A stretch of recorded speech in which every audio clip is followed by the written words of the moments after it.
The lecture hall filled with nervous energy as students took their seats. Presentation day had finally arrived, and everyone knew what was coming. The Humans Project had become the talk of the academy, generating both curiosity and concern. Security had been quietly increased, though Professor Velthar insisted it was just a precaution. The professor stood at the front of the room, his 12 limbs arranged in a formal posture. Welcome, students. Today you will present the results of 6 weeks of research and reconstruction. Remember, you are not just showing us artifacts.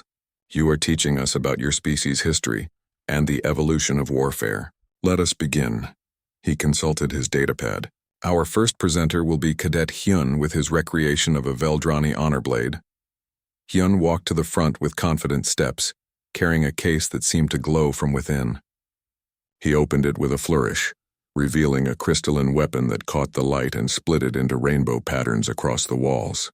The blade was beautiful, almost organic in its construction, with flowing lines that suggested both art and function. The Veldrani honor blade dates back 12,000 years to the 5th dynasty, Hyun began, his voice carrying pride. During the Unification Wars, warriors carried these blades as symbols of their house and their honor. The crystal was grown over many years, attuned to the warrior's own energy signature. He lifted the blade, demonstrating its balance. The weapon functioned through resonance. When properly wielded, it could cut through most materials of that era, but its primary purpose was ceremonial. Warriors would challenge each other to ritual combat, and the honor blade ensured that conflicts remained personal and limited. Hyun went through several kata, the blade humming as it moved through the air. The demonstration was beautiful, almost like a dance. When he finished, the class applauded politely. Excellent work, Cadet Hyun, Professor Velthar said, making notes. Your research was thorough and your recreation appears accurate. Can you tell us why the Veldrani stopped using these weapons?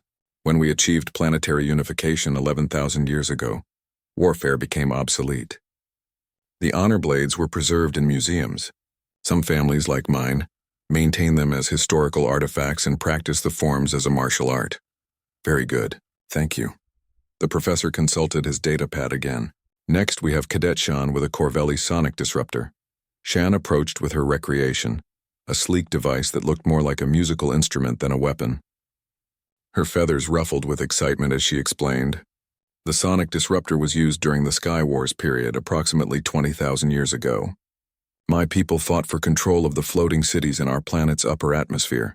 She activated the device, which emitted a low hum that made several students uncomfortable. The weapon worked by generating targeted sound waves at frequencies that could disrupt biological functions. At low settings, it caused disorientation. At high settings, it could be lethal. For her demonstration, Shan targeted a synthetic test dummy. The disruptor's hum increased in pitch and the dummy began to vibrate visibly. After a few seconds, stress fractures appeared in its surface. Impressive, Professor Velthar commented. What made your people stop using sonic weapons? The development of sound-dampening shields made them obsolete. Once both sides had effective defenses, the weapons lost their purpose. This led to the Treaty of Silent Skies 19,000 years ago, which ended the Sky Wars and unified our people. More presentations followed. Each student showed careful research and thoughtful reconstruction. A Grelthan student presented impact hammers from his species' subterranean wars. A Quellan student demonstrated a photon net that could trap enemies in hard light constructs. Each weapon was ancient, ceremonial, and safely distant from modern relevance. Then Professor Velthar called, Corporal Daeho Kim. The room went quiet. Every eye, stalk, and sensory organ focused on the back of the room where Daeho stood. He was already wearing his grandfather's combat armor, the bulky gray form looking out of place among the sleek designs of modern clothing. The bloodstain on the shoulder was clearly visible. Daeho walked down the steps slowly, the armor's weight making his footsteps heavy. He carried the rifle in both hands, pointed safely downward. When he reached the front of the room, he set the weapon on the presentation table and turned to face the class. What you're looking at, he began without preamble, is the standard combat gear of a human infantry corporal from the year 2090. This specific set belonged to my grandfather, Corporal Taemin Kim, who served in the Siberian conflict from 2091 to 2093. He gestured to the armor he wore. Let's start with the armor. While most species developed energy shields and then moved past warfare entirely, Humans took a different approach. We couldn't rely on technology that could be jammed or disabled, so we used physical protection.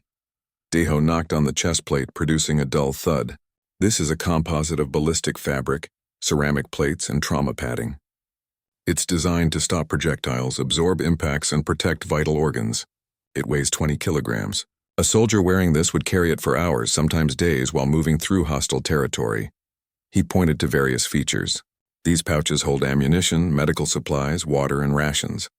Everything a soldier needs to survive independently for 72 hours. This harness distributes the weight across the body.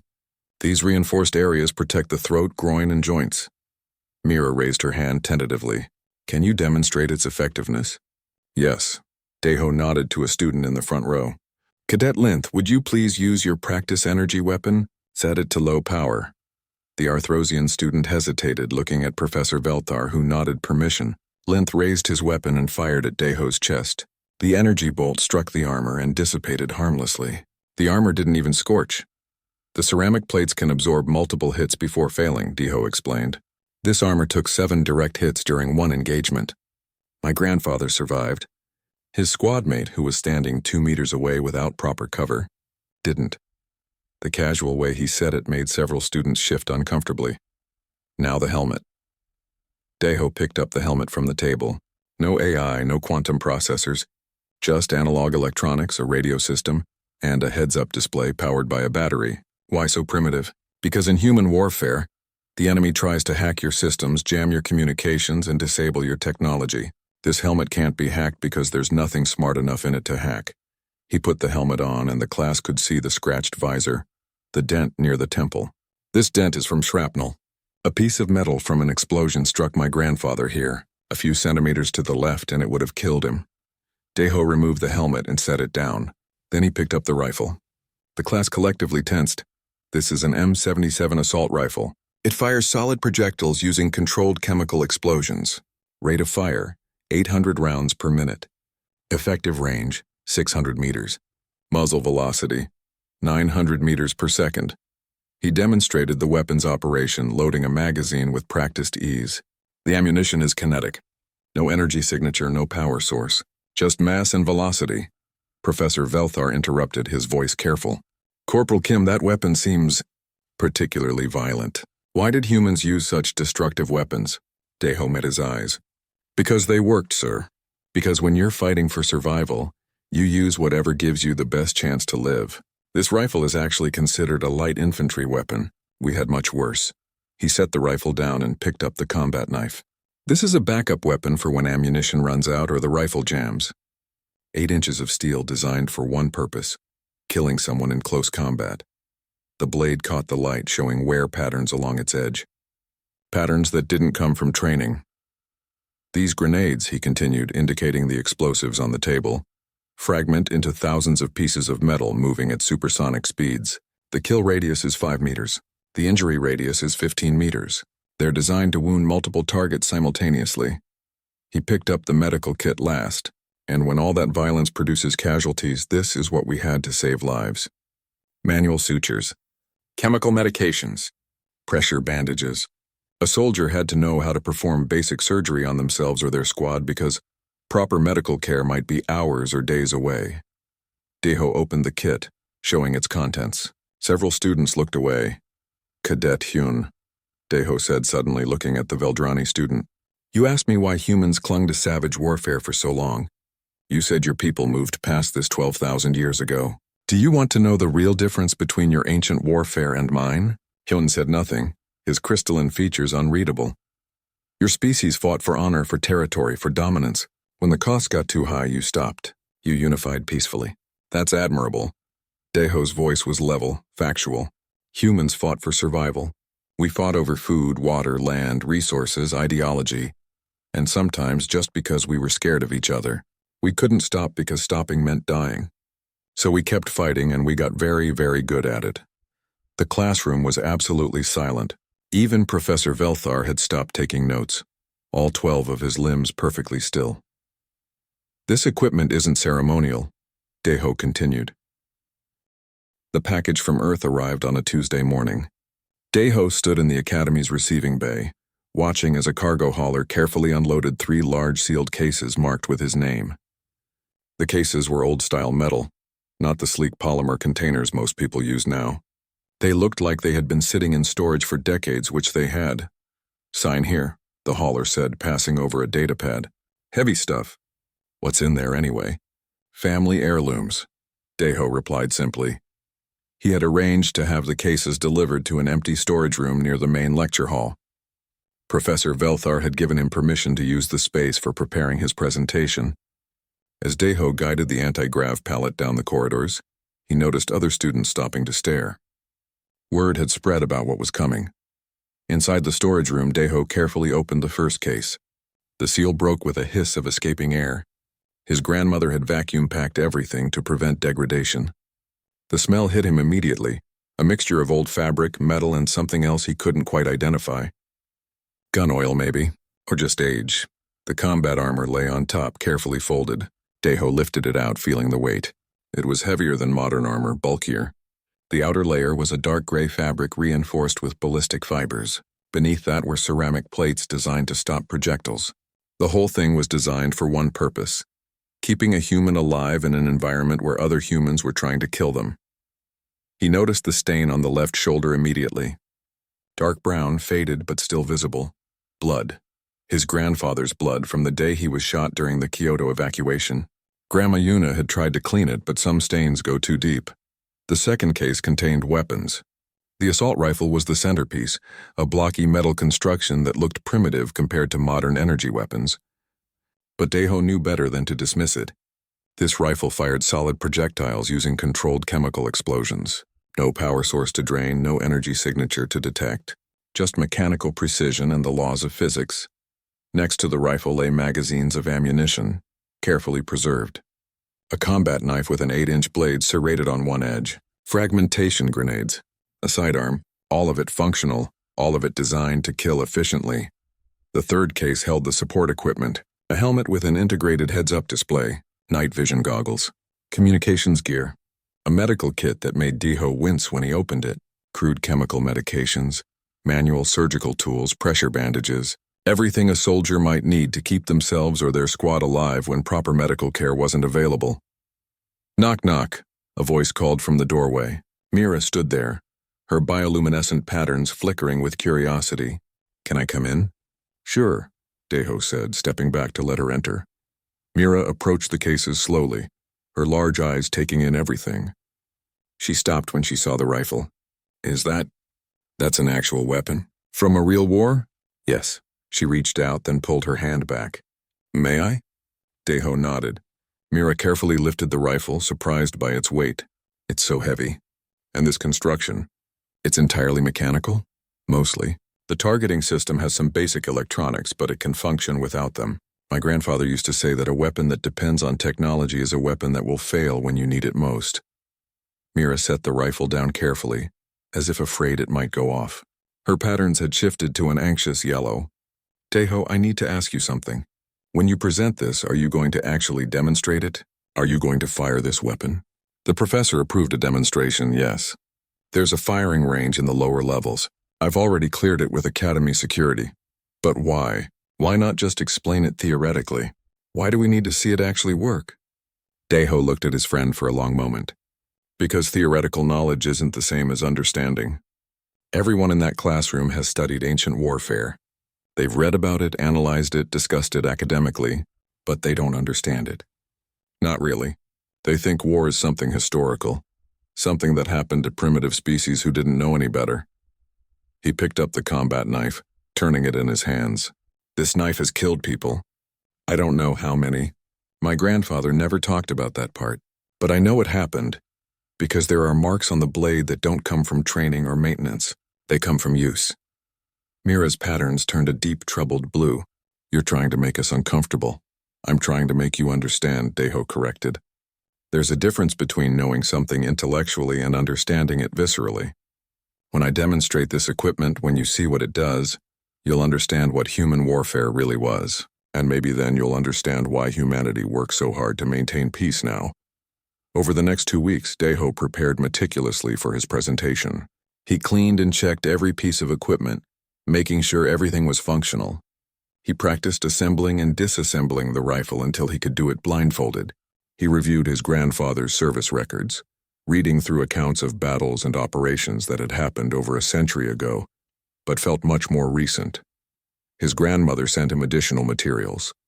A video diary his grandfather had recorded during the war, never meant for public viewing, photographs of his squad. Young men and women who looked impossibly young to be carrying such weapons. Letters home, carefully preserved, full of reassurances that everything was fine even though the truth leaked through between the lines. Professor Velthar stopped by the storage room one afternoon. The Arthrosian professor stood in the doorway for a long moment, studying the equipment laid out on the tables. "Corporal Kim," he said finally, "I want you to know that I have reviewed the curriculum on human military history. I find myself disturbed by what I have learned, sir. In all my years of teaching, I have studied the ancient wars of dozens of species. I have examined weapons that were used thousands, sometimes tens of thousands of years ago. All of them were relics of a barbaric past that their species had long since evolved beyond." He gestured at the equipment. "This is different. This is not ancient history. This is recent memory. Yes, sir. I am concerned about how the other students will react to your presentation. Some have already expressed discomfort with the nature of your project." Deho met the professor's compound eyes. "Sir, with respect, being uncomfortable is part of learning. If they only study warfare when it's safely distant, when it's abstract and theoretical, they'll never truly understand it. They'll never understand why peace is something we have to work for, not something that just happens naturally." Professor Velthar's limbs moved in a pattern that indicated thoughtfulness. "You are wise beyond your years, Corporal. Very well. I trust you to handle this presentation appropriately, but I will be watching carefully. If at any point I feel it is becoming too much for the class, I will stop it." "Understood, sir." The night before the presentations were scheduled to begin, Daiho sat alone in the storage room with his grandfather's gear. He held the helmet in his hands, running his fingers over the dent near the temple where shrapnel had struck. A few centimeters to the left and his grandfather would have died. A few centimeters different and Daiho would never have been born. He thought about all the small chances that had kept his grandfather alive through 2 years of war. Every bullet that missed, every grenade that detonated too far away, every decision that led him away from death instead of toward it. War was random, chaotic, brutal. Survival was as much luck as skill. His datapad chimed with a message from his grandmother. Just 3 words: make him proud. Deho looked at the equipment surrounding him. The armor that had stopped bullets, the rifle that had taken lives, the medical kit that had saved lives. All of it a reminder of what humans had been, what they had done to each other, and what they had chosen to leave behind. Tomorrow, he would show his classmates what human warfare really looked like. Not ancient battles fought with swords and spears, but modern combat with weapons designed to kill as efficiently as possible. He would make them understand that humanity's peace was not the inevitable result of evolution, but a conscious choice made by a species that knew exactly what the alternative looked like. He carefully repacked everything except the armor. That he would wear tomorrow. He wanted his classmates to see what a human soldier looked like when prepared for war. He wanted them to understand that this was not costume or ceremony. This was functional. This was real. This was human. The lecture hall buzzed with excited chatter as students from dozens of different species settled into their seats. The Galactic Military Academy on Nexus Prime was considered the finest institution for studying military history in known space. Its curved walls displayed holographic images of ancient battles from countless civilizations, frozen moments of glory from wars fought thousands of years ago. Professor Velthar stood at the front of the room, his 12 limbs moving in practiced rhythm as he organized his teaching materials. The Arthrosian had taught this course for 37 years, and he took great pride in his work. His compound eyes scanned the classroom, counting heads and confirming attendance. 83 students representing 42 different species, all eager to learn about the evolution of warfare across the galaxy. Deho sat in the back row, as he always did. The human kept to himself most days, preferring to observe rather than participate in the constant social dance of academy life. He was shorter than many of his classmates, with dark hair and a quiet demeanor that some mistook for shyness. Those who sparred with him in combat training knew better. The human moved with an efficiency that spoke of extensive training, though he never talked about where he learned to fight. Attention. Please. Professor Velthar's voice carried easily through the hall. The chittering and humming of various species fell silent. Today I will announce your final project for this semester. This assignment will count for 40% of your grade, so I expect your complete dedication. Students leaned forward, some with excitement, others with concern. Final projects at the Academy were famously challenging. You have studied the evolution of warfare across galactic history, the professor continued, two of his limbs gesturing at the holographic displays. You have learned how our ancestors fought before we achieved enlightenment and joined the galactic community. Now you will demonstrate that knowledge practically. He tapped a control panel and the holograms changed to show various pieces of ancient military equipment. A Veldrani honor blade shimmered next to a Corvelli sonic disruptor. A Quellan photon net floated beside an Arthrosian ceremonial lance. Your assignment is this: research, document, and physically recreate an authentic piece of ancient military equipment from your species' history. The equipment must be battle-ready and functional. You will present your work in 6 weeks, explaining its historical context and demonstrating its use. The room erupted in excited conversation. Cadet Hyun, a Veldrani student known for his competitive nature, immediately turned to his friend. I will recreate the Starblade of the 5th dynasty. My family's historical records date back 12,000 years. Across the room, a Corvelli student named Sean was already pulling up holographic references on her datapad.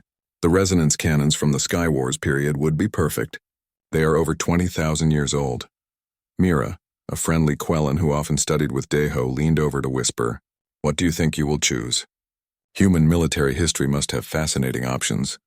Deho shrugged slightly, his expression neutral. He was thinking about his grandmother's basement on Earth, about the sealed cases she kept there. Cases she never opened but refused to throw away. Professor Velthar raised one limb for silence. I know you are all eager to begin.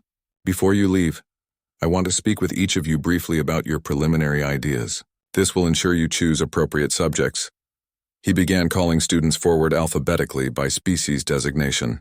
The line moved slowly. Each student approached the professor's desk, suggested their chosen equipment, and received either approval or guidance toward better options.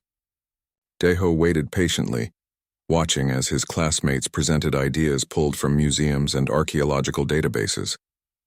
Everything was ancient by galactic standards, relics from civilizations that had long since evolved past physical warfare.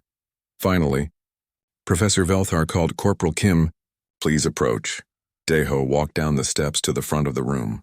Several students watched with curiosity. The human rarely spoke up in class, though his test scores were consistently excellent. Corporal Kim, the professor said warmly, what period of human military history do you wish to explore? I confess I am not as familiar with your species' ancient wars as I am with others. Your people joined the galactic community quite recently. Yes, sir. 47 years ago, indeed. So tell me, what equipment do you plan to recreate? Bronze Age weapons? Iron Age armor? I assume something from your pre-space flight era? Deho stood quietly for a moment, considering his words carefully. The classroom had grown silent, other students listening to the exchange. He could feel their attention on him. Sir, I plan to recreate the combat gear of a human infantry soldier from the late Resource Wars period, around the year 2090. Professor Velthar's compound eyes focused more intently on the human. 2090? That was only, 135 years ago? Surely that is too recent to be considered ancient warfare. For humans, sir, that's ancient warfare. We only stopped fighting wars when we joined the galactic community. The professor paused, several of his limbs becoming very still. Around the classroom, students exchanged confused looks. Stopped fighting recently? Most species had abandoned warfare thousands of years before achieving space travel. I see, Professor Velthar said slowly. That is, quite different from most species' experiences. But very well. If that is your ancient period, then it qualifies for the assignment. How do you plan to recreate this equipment? Deho's expression remained neutral, but something in his eyes changed, a hardness that hadn't been there before. Actually, sir, I don't need to recreate it. My grandfather served in those wars. His equipment is still in my family's storage. I can have it shipped here. The classroom went completely silent. Not the respectful silence of students paying attention, but the shocked silence of people who had just heard something deeply unsettling. Professor Velthar's voice was careful when he spoke again.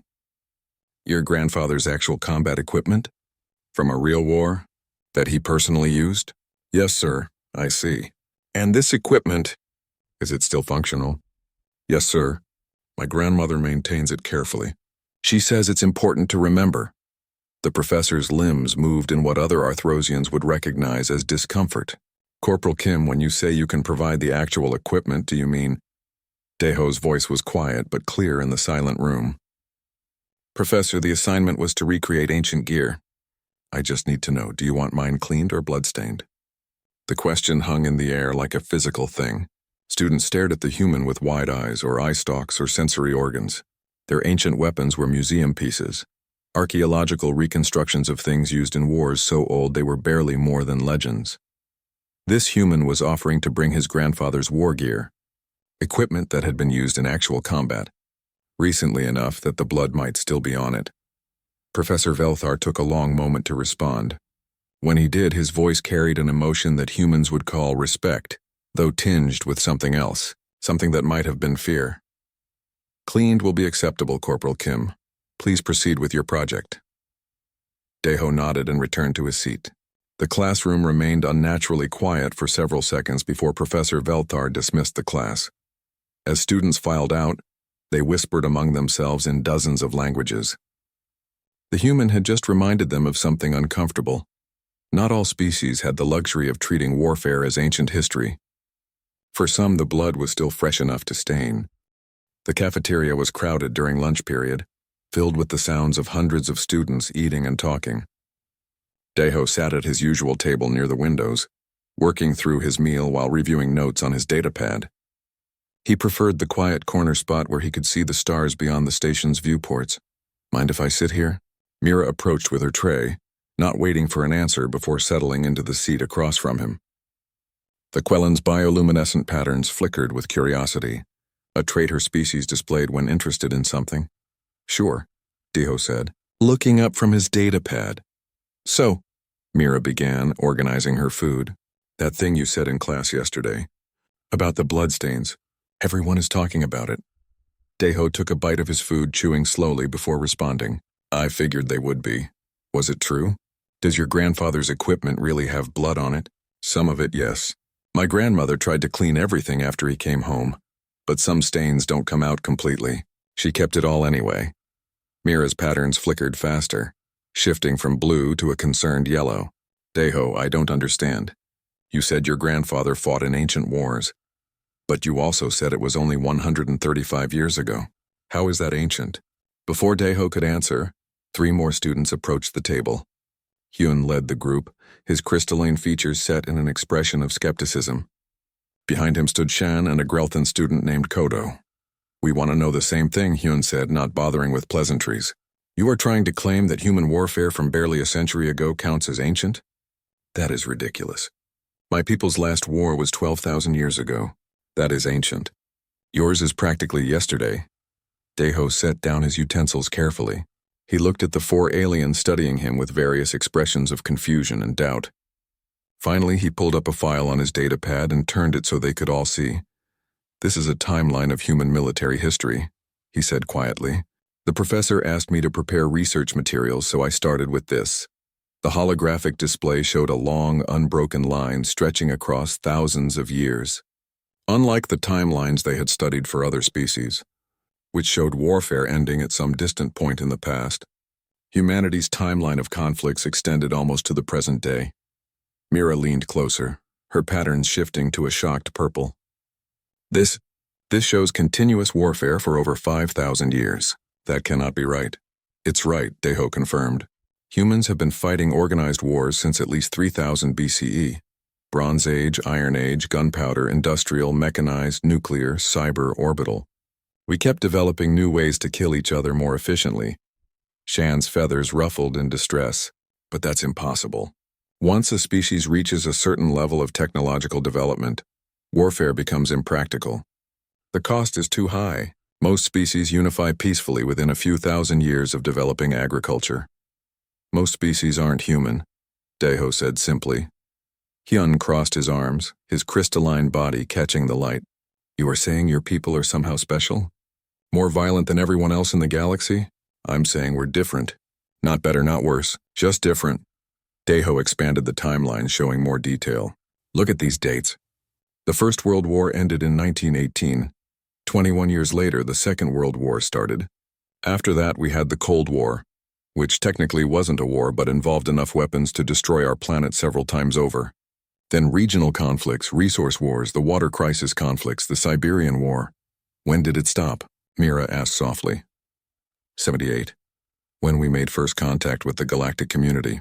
The arrival of aliens put human conflicts into perspective. Hard to justify fighting over borders when you suddenly realize there's a whole galaxy out there. Kodo, who had been silent until now, spoke up in his rumbling voice. So you are saying humanity only achieved peace because of external pressure? Not because you evolved past violence? Daeho met his eyes steadily. That's exactly what I'm saying. We didn't evolve past it. We chose to stop. There's a difference. The group fell silent, processing this information. Around them, the cafeteria continued its normal noise, but at their table, the mood had become heavy. Your grandfather, Mira said finally. You said he fought in the Siberian War. When was that? 1991. He was 23 years old. It lasted 2 years and killed 5 million people. Shan's feathers went flat against her body. 5 million? From one war? One small war by human standards. The Second World War killed over 60 million people, and that was with primitive technology compared to what we had by 2091. Hyun shook his head slowly. I don't believe this. You are exaggerating to make humans seem more dangerous than you are. Daeho's expression didn't change, but his voice became colder. I don't need to exaggerate. The numbers are in the historical databases. You can check them yourself. Better yet, come to my presentation. I'll show you exactly what human warfare looked like.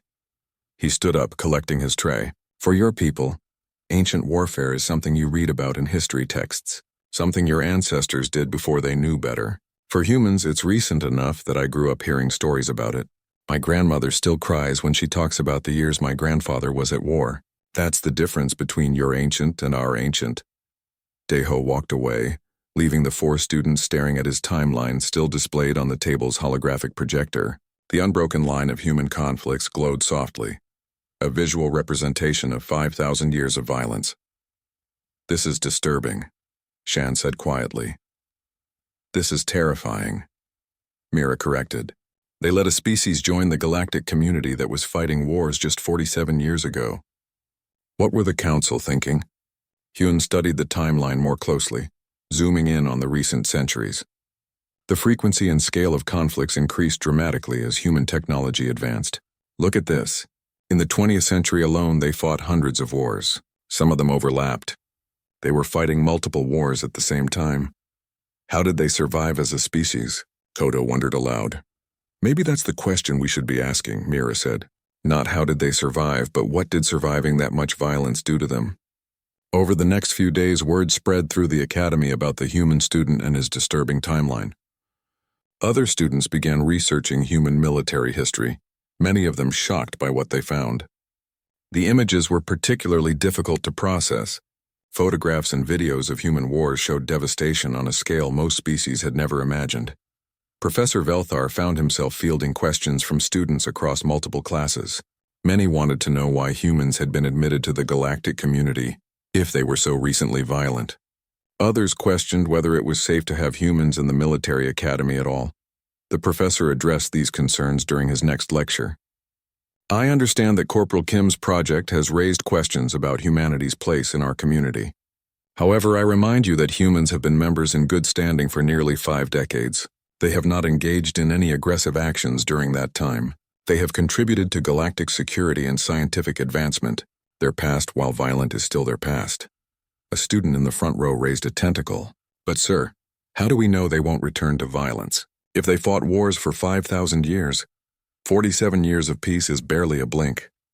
That is a fair question, the professor acknowledged. The answer is that we don't know for certain. But the same could be said of any species. The difference is that humans remember their violent past vividly. Perhaps that memory makes them more committed to peace than species who have forgotten what war truly costs. In his quarters that evening, Deho composed a message to his grandmother on Earth. He explained the assignment and asked if she would be willing to send his grandfather's combat gear to the academy. He knew it would be difficult for her, but he also knew she would understand why it mattered. Her response came the next morning. The video message showed an elderly woman with silver hair and sharp eyes that held depths of old pain. "Deho, my boy, of course I will send your grandfather's things. He would have wanted them used to teach peace. That's what he always said, that we keep the gear to remember why we must never use it again. I will pack everything carefully. Be gentle with it, not because it is fragile, but because it carries memories that still hurt." She smiled, but it was a sad smile. "Teach them well. Teach them what war really means. Maybe then they will understand why humanity fights so hard to maintain peace now." The package would arrive in 2 weeks. Until then, Deho continued his research, preparing a presentation that would force his classmates to confront an uncomfortable truth: that peace was not inevitable, that violence was not ancient history for everyone, and that humanity carried scars still fresh enough to bleed. It's not a museum piece. It's functional combat. The firing range occupied the lowest level of the Academy's training complex. It was designed for testing various forms of weaponry in a controlled environment, with reinforced walls and adjustable target systems. Deho arrived early to set up, carrying the sealed case containing his grandfather's rifle and ammunition. Security Chief Torvak was already waiting, the massive Krellian's 4 eyes studying Deho with concern. "Corporal Kim, I have reviewed your demonstration request. I must tell you, many faculty members are uncomfortable with this." "I understand, sir." "Do you?" Torvak's voice rumbled like distant thunder. "In the 300 years this academy has existed, we have never had a student fire live projectile weapons. Energy weapons, yes. Training simulations, constantly. But chemical propellant firearms?" He shook his head. "This is unprecedented. It's also necessary, sir. With respect, nobody here understands what human warfare actually was. They think they do because they've studied it academically, but reading about something isn't the same as seeing it." Torvak was quiet for a moment. "I read the reports about your grandfather's war. 5 million dead in 2 years, in a conflict that humans considered small." His mandibles clicked thoughtfully. "My people had wars once, 12,000 years ago. We killed maybe 10,000 total across 3 centuries of fighting. Then we evolved past it." "Humans didn't have that luxury," Deho said simply. "No," Torvak agreed. "You didn't. Very well. I have approved this demonstration, but I will be present, and so will 3 of my security team. If anything goes wrong, we shut it down immediately." "Understood." Students began arriving 30 minutes before the scheduled time. The firing range could accommodate 200 people in its observation deck, and it was filling rapidly. Deho saw Mira enter with Shan, both of them looking nervous. Yoon came in with a group of Veldrani students, his crystalline features set in an expression of skeptical curiosity. Even Professor Velthar was there, standing at the back of the observation deck with several other faculty members. Deho stood on the range floor, wearing his grandfather's full combat gear. The armor felt familiar now after days of practicing in it. The weight that had seemed burdensome at first now felt right, like it belonged. He picked up the rifle, checking it one last time. The weapon was clean, well-maintained, functional. His grandmother had kept it in perfect condition for over a century, never letting it fall into disrepair. He wondered if she knew he would need it someday, if she had kept it ready for exactly this moment. "Good afternoon," Professor Velthar's voice came through the observation deck's speakers. "We are here to observe Corporal Kim's practical demonstration of human infantry equipment from the late Resource Wars period. This is a unique opportunity to see how warfare was conducted by humans barely more than a century ago." He paused. "I ask that you observe carefully and respectfully. What we are about to see is not entertainment. It is history." Deho activated his helmet's communication system. "I'm going to demonstrate 3 things today. First, the basic operation and effectiveness of projectile weapons. Second, the practical application of combat movement in full gear. Third, the purpose and function of combined arms tactics." He raised the rifle, pointing it downrange at a ballistic gel dummy positioned 30 meters away. "This dummy is calibrated to approximate human tissue density. What you're about to see is what happens when a human shoots another human." The observation deck was completely silent. Through his helmet's visor, Deho could see faces pressed against the reinforced glass, alien features showing various expressions of anticipation and concern. He took a breath, aimed and fired 3 rounds in rapid succession. The sound was shocking. Not the clean hum of energy weapons or the soft whoosh of plasma discharge. This was sharp, violent, primal. 3 cracks that echoed through the range like thunder, each one making students jump. The dummy's torso exploded. The solid projectiles tore through the gel with devastating effect, leaving massive cavities. Unlike energy weapons that burned or vaporized, these bullets transferred all their kinetic energy into the target, creating wound channels that destroyed everything in their path. Mira's bioluminescent patterns flickered to a sick gray-green. Several students turned away. Even through the reinforced glass, they could see the destruction clearly. The dummy's chest had been reduced to ruined gel, and there was something deeply disturbing about the physical violence of it. "Rate of fire demonstration," Deho said calmly. He switched to automatic mode and fired a sustained burst downrange at multiple targets. The rifle thundered continuously for 3 seconds, expending 30 rounds. All 5 targets were shredded. He changed magazines, the motion smooth and practiced. That was 3 seconds of fire. In an actual engagement, soldiers carried multiple magazines and could sustain combat for extended periods. A single infantry squad of 8 soldiers could generate this level of fire continuously. Professor Velthar's voice was shaken when he spoke. "Corporal Kim, the destructive capacity seems excessive. Surely such weapons were used only as a last resort." "No, sir," Deho replied. "This was standard infantry armament. Every soldier carried one. This was the baseline, not the exception." He walked to another section of the range, his movements careful and controlled despite the armor's weight. "Now I'll demonstrate tactical movement and engagement." What followed was a carefully choreographed demonstration of combat maneuvers. Deho moved between cover points, engaged pop-up targets with precise fire, executed reloads while moving, and demonstrated how a soldier would advance through hostile territory. The class watched in silence as he dropped prone, rolled to new positions, used obstacles for cover, and maintained constant awareness of his surroundings. Every movement was economical and purposeful.